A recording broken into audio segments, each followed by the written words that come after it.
ମୋ ନାଁ ପ୍ରଦ୍ୟୁମ୍ନ କୁମାର ସୁବୁଦ୍ଧି। ମୁଁ ସରପଞ୍ଚ ତଥା କେନ୍ଦୁପଲ୍ଲୀ ମହୋତ୍ସବ ଦୁଲଣା 2026 ସଭାପତି ଦାୟିତ୍ୱ ନିର୍ବାହ କରୁଅଛି।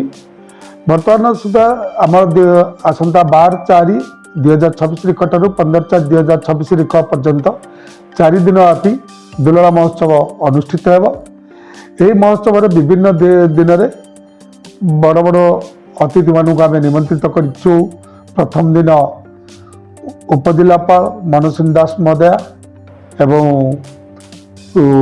ବାଳକୃଷ୍ଣ କହର STPO, BDO ବାଙ୍କି କୌଶିକ ନାୟକ ଏବଂ ଦ୍ୱିତୀୟ ଦିନରେ ବି ରଖିଛୁ ବିଜୟ ପଟ୍ଟନାୟକ ପୂର୍ବତନ ଶାସନ ମୁଖ୍ୟ ଏବଂ ସତ୍ୟପ୍ରକାଶ ନାୟକ ଯିଏ ସତ୍ୟପଥେ କରନ୍ତି, ପବିତ୍ର ସୁବୁଦ୍ଧି ଅବସରପ୍ରାପ୍ତ ଅଧ୍ୟକ୍ଷ ତାଙ୍କୁ ବି ଆମେ ନିମନ୍ତ୍ରଣ କରୁଛୁ ଦ୍ୱିତୀୟ ଦିନ ପାଇଁ। ତୃତୀୟ ଦିନ ପାଇଁ ସୌମ୍ୟେନ୍ଦ୍ର ଜେନା ବରିଷ୍ଠ ସାମ୍ବାଦିକ ଏବଂ ସ୍ତମ୍ଭକାର, ପ୍ରଫୁଲ୍ଲ ରଥ ପୂର୍ବତନ ଉଚ୍ଚଶିକ୍ଷା ନିର୍ଦ୍ଦେଶକ ଏବଂ ଜଣେ ସଂସ୍କୃତି ଗବେଷକ ଭାବେ ଜଣାଶୁଣା ଏବଂ ରାଜକିଶୋର ପାଣିଗ୍ରାହୀ ଜଣେ ସମାଜସେବୀ ଏବଂ ଶେଷ ଦିନରେ ଆମେ ଶ୍ରୀଯୁକ୍ତ ସୌମ୍ୟରଞ୍ଜନ ପଟ୍ଟନାୟକ ଏବଂ ଶ୍ରୀଯୁକ୍ତ ରବି ଦାସକୁ ନିମନ୍ତ୍ରଣ କରିଛୁ। ବିଭିନ୍ନ ଦିନରେ ବିଭିନ୍ନ ପ୍ରକାର ସାଂସ୍କୃତିକ କାର୍ଯ୍ୟକ୍ରମ ସହିତ ବିଭିନ୍ନ ପ୍ରକାର ସଂସ୍କୃତି ଏବଂ ଭାଇଚାରାର ସମ୍ପର୍କ ନେଇ ଯେଉଁ କାର୍ଯ୍ୟକ୍ରମ ଗୁଡ଼ିକ ଅନୁଷ୍ଠିତ ହେବ, ରାମଲୀଳା ଠାରୁ ଆରମ୍ଭ କରି ରାମନାଟକ ଠାରୁ ଆରମ୍ଭ କରି ଗୌଡ଼ବାଡ଼ି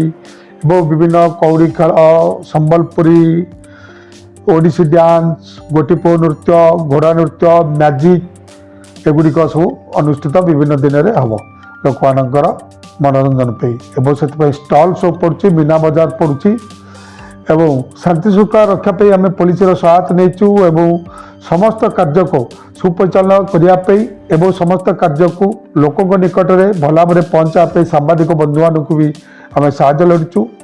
ସମସ୍ତ କେନ୍ଦୁପଲ୍ଲୀ ଗ୍ରାମ ପଞ୍ଚାୟତର ସମସ୍ତ ଅଧିବାସୀ ଏହି ମହୋତ୍ସବକୁ ସଫଳ କରିବା ପାଇଁ ଚେଷ୍ଟିତ ଅଛନ୍ତି। ସମସ୍ତେ ଯୁବବନ୍ଧୁ, ବୟସ୍କ ଲୋକମାନେ ଯେଉଁମାନେ ପରାମର୍ଶ ଦିଅନ୍ତି, ଯୁବବନ୍ଧୁମାନେ ସମସ୍ତଙ୍କୁ ନେଇକି ଆମେ କାର୍ଯ୍ୟକ୍ରମ ଅନୁଷ୍ଠିତ କରାଉଛୁ ଏବଂ ଆମର ଆଶା ବିଶ୍ୱାସ କାର୍ଯ୍ୟକ୍ରମ ବାଲୁଙ୍କେଶ୍ୱର ମା ଦୁଲାଳାଙ୍କ କୃପାରୁ ଭଲରେ ଅନୁଷ୍ଠିତ ହେବ ଏବଂ ଲୋକମାନେ ଠିକ୍ ଭାବରେ ଉପଭୋଗ କରିପାରିବେ ଏବଂ ଆମ ଗାଁର ଯେଉଁ ସଂସ୍କୃତି ଅଛି, ଯେଉଁ ଭାଇଚାରା ଅଛି ଚାରିଦିଗରେ ବ୍ୟାପ୍ତ ହେବ ଏହି ଆଶା ଏବଂ ବିଶ୍ୱାସ ଆମେ ରଖିଛୁ।